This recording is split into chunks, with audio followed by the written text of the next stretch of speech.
যার মুখে হাসি বেশি তার জীবনে কষ্ট অনেক বেশি।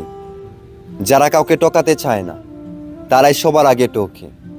নিজের চেয়ে কাউকে বেশি ভালোবাসলে উপহার হিসেবে কষ্ট ছাড়া আর কিছুই পাওয়া যায় না। চাইলে যদি পাওয়া যেত তাহলে পৃথিবীতে কোনো গল্পই অসমাপ্ত থাকতো না। প্রতি রাতেই ভাবি যে তোমার কথা আর ভাববো না, কিন্তু তোমার স্মৃতি তোমার কথা মনে করিয়ে দেয়। পৃথিবীর সবচেয়ে অসহায় সে, যে নিজের রাগ অভিমান কষ্ট কাউকে দেখাতে পারে না, চিৎকার করে কাঁদতে পারে না, শুধুমাত্র মৃদু হাসির আড়ালে সকল কষ্টকে লুকিয়ে রাখে। যখন কেউ কারোর জন্য কাঁদে সেটা হলো আবেগ, যখন কেউ কাউকে কাঁদায় সেটা হলো প্রতারণা, যখন কেউ কাউকে কাঁদিয়ে নিজে কেঁদে ফেলে সেটা হলো প্রকৃত ভালোবাসা। ভালোবেসে কাউকে মনে জায়গা দেওয়া খুব সহজ, কিন্তু মন থেকে মুছে ফেলা খুব কঠিন। কষ্টগুলো যদি কাগজ হতো তাহলে আগুন দিয়ে পুড়িয়ে ছাই করে দিতাম, কিন্তু কষ্টগুলো আগুন, যা আমাকে পুড়িয়ে ছাই করে দিচ্ছে।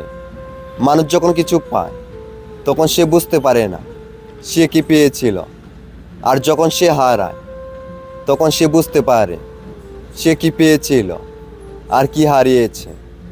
দুঃখ একটাই, আজও মানুষ চিনতে পারলাম না। কেউ একটু ভালো ব্যবহার করলে তাকে বিশ্বাস করে ফেলে। পৃথিবীর সবচেয়ে কঠিন কাজ বলে যদি কিছু থাকে তাহলে সেটা হলো মানুষ চেনা। আজ এ পর্যন্তই। সবাইকে অসংখ্য ধন্যবাদ সম্পূর্ণ ভিডিওটা দেখার জন্য। আল্লাহ হাফেজ।